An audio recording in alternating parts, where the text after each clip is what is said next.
పశ్చిమ గోదావరి జిల్లా పాలకొల్లులోని వీరవాసరంలో జరిగే రాష్ట్ర స్థాయి ఆక్వా సదస్సులో వేలాది మంది ఆక్వా రైతులు పాల్గొన్నారు.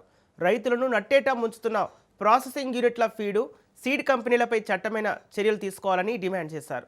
కేంద్ర ప్రభుత్వం ప్రకటించిన జీఎస్టీ సబ్సిడీ అమలు కావటం లేదని ఆక్వా రైతులు ఆవేదన వ్యక్తం చేస్తున్నారు. మొద్దు నిద్రపోతున్న ప్రభుత్వాన్ని కదిలించడానికి రాష్ట్ర స్థాయి సదస్సును నిర్వహిస్తున్నామని పాలకొల్లు జై క్షీరరామ ఆక్వా రైతు సంఘం అధ్యక్షుడు భగవాన్ రాజు అంటున్నారు.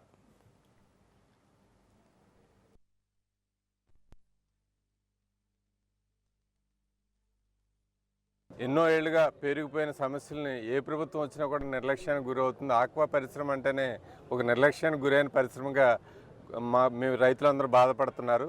ఏం చేద్దంటే మేక్ ఇన్ ఇండియా అని సెంట్రల్ గవర్నమెంట్, స్టేట్ గవర్నమెంట్ అంటుంది. ఇది మేక్ ఇన్ ఇండియా, దీనికి బోల్డెన్ ఎక్స్పోర్ట్స్ ఉన్నాయి. ఈ ఎక్స్పోర్ట్స్కి కావాల్సిన సదుపాయాలు, అలాగే రేట్లు ఇవ్వటంలో కానీ, సదుపాయాలు ఏర్పరచడంలో కానీ, సబ్సిడీలు ఇవ్వటంలో కానీ అన్నింటిలోనూ కూడా నిర్లక్ష్యానికి గురి కాపాడుతున్న పరిశ్రమ ఏమైనా ఉందంటే అది ఒక ఆక్వా పరిశ్రమే. రైతు స్వయం సమృద్ధిగా సాధించుకున్న ప్రగతే తప్ప ప్రభుత్వాలు అండగాని, కేంద్ర ప్రభుత్వ రాష్ట్ర ప్రభుత్వాలు అండగాని తక్కువగా ఉన్నాయి. ఒక కరెంటు సబ్సిడీ తప్ప ఏ విధమైన మనకి ప్రభుత్వాల నుంచి సహకారం అందట్లేదు. కాబట్టి రైతు సోదరులు అందరూ కూడా ఈరోజు మేము పెద్ద ఎత్తున సమావేశమై 10,000 మంది రైతులతో సమావేశమై తగు నిర్ణయాలు తీసుకుంటాం.